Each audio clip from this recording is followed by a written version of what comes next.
Today we are going to discuss the Vietnam War. Before we can discuss the war itself, we have to start at the beginning. France, due to imperialism, controlled a portion of Southeast Asia known as Indochina.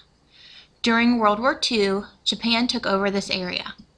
After the war, France tried to regain control over the territory, but the Vietnamese and the Cambodians resisted. The fight over the territory lasted from 1950 to 1954, when the Vietnamese forces, led by their leader, Ho Chi Minh, trapped the French army and forced them to surrender. The French did not want to give in and appealed to the U.S. for help, but then President Eisenhower refused. It was decided during the International Conference in Geneva that Vietnam would be divided, like the Koreas, at the 17th parallel until elections could be held. Ho Chi Minh would control the north and have communism, while Ngo Dinh Diem would control the south with democracy.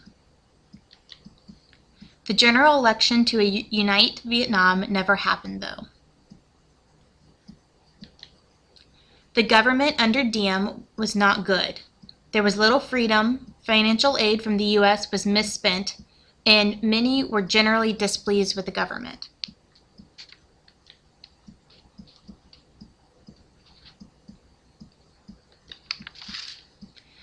Some Buddhist monks were so upset with the government and its policies that they set themselves on fire in protest. In 1960, President Kennedy was elected and later informed of the situation in Vietnam. Kennedy was concerned that if something didn't happen, South Vietnam would fall to communism. In 1963, with the U.S. support, there was a coup d'etat by the South Vietnamese military, and Diem was murdered. Many were concerned that South Vietnam would now fall into communism, and then all of Southeast Asia would fall. This was known as domino theory. New U.S. President Johnson promised to do all he could to contain communism. During 1964, South Vietnam had 7 different governments. In August of 1964, there was an incident in the Gulf of Tonkin off Vietnam's coast. What allegedly happened was a North Vietnamese gunboat fired on a U.S. warship. Johnson used this incident to get congressional authorization to send U.S. forces into North Vietnam. Congress voted and approved the Tonkin Gulf Resolution, which basically gave the president a blank check to take all necessary measures to protect U.S. interests in Vietnam.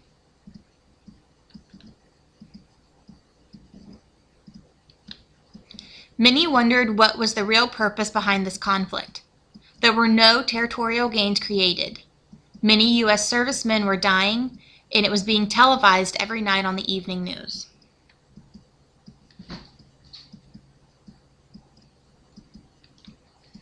In 1965, President Johnson authorized Operation Rolling Thunder, which was a prolonged air attack using B-52 bombers against targets in North Vietnam.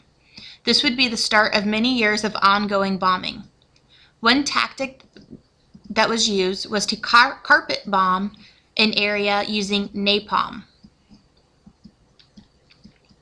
Napalm was first used as fuel for flamethrowers, but was later used for fire bombs. When used, it could cause severe burns and could cause death. It also stuck to human skin when it came into contact with it, and there was no practical way to remove it. This picture is a Pulitzer Prize-winning photo that was taken in 1972. It shows a little Vietnamese girl who was running down the street screaming after a napalm attack burned all of her clothes off and was burning her skin. One issue with this conflict was we didn't know who the enemy was. The enemy was officially called the Viet Cong. It was hard to figure out who was a member of this group since they did not wear uniform or seem to be organized like other armies.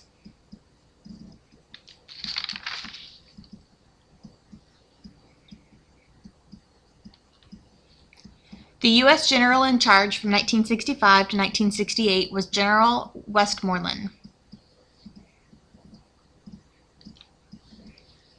The Tet Offensive was a surprise attack by the Viet Cong on almost every provincial capital and American base in South Vietnam. The U.S. military quickly counteracted and eventually inflicted much heavier losses on the Viet Cong. Even though it was a military victory for the U.S., the media portrayed it as a defeat because of the widespread destruction.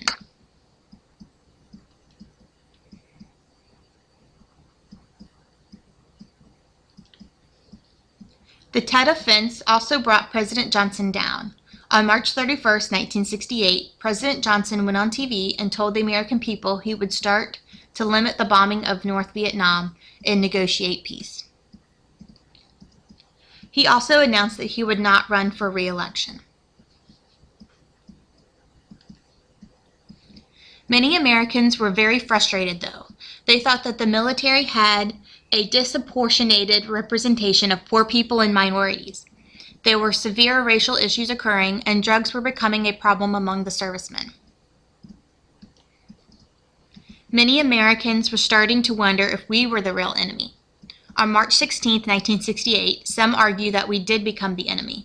The My Lai massacre was an incident in which between 347 and 504 unarmed civilians, which were mainly women, children, and the elderly, were killed by U.S. forces. The only person convicted was the platoon leader, Lieutenant William Cawley.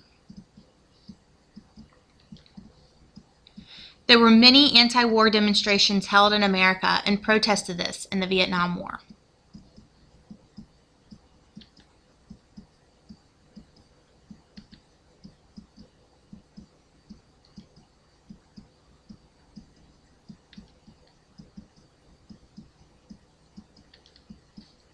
Some of the anti-war demonstrations got out of hand, specifically at Kent State and Jackson State University.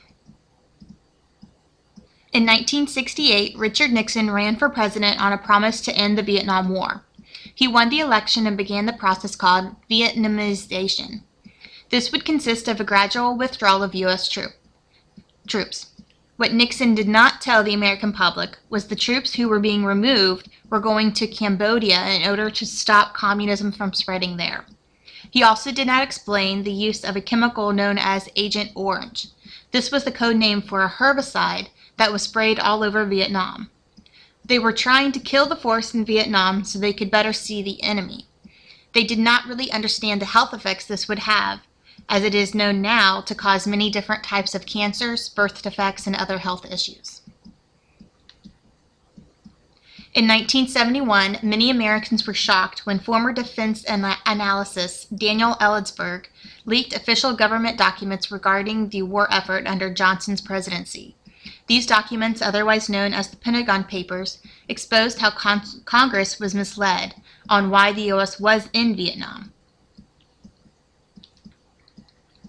During this time, Nixon's security advisor, Henry Kissinger, was conducting secret meetings in order to come up with peace talks. A ceasefire would not come until 1973. Nixon called this peace with honor, but there really was no peace. The U.S. was leaving, but North and South Vietnam would continue to fight each other for dominance.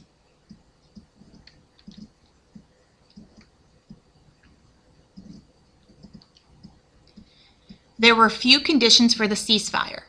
The Americans left South Vietnam on March 29, 1973. 2 years later, South Vietnam would fall to the North.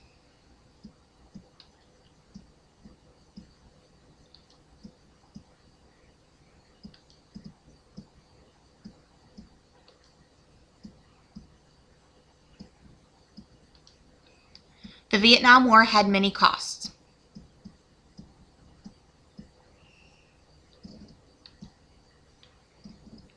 It also had some major impacts on the U.S.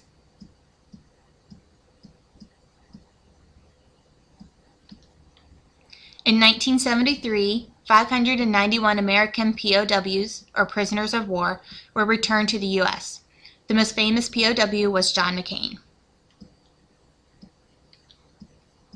Yet there are still 2,583 Americans who are presumed as POWs or MIA, or missing in action, still unaccounted for today.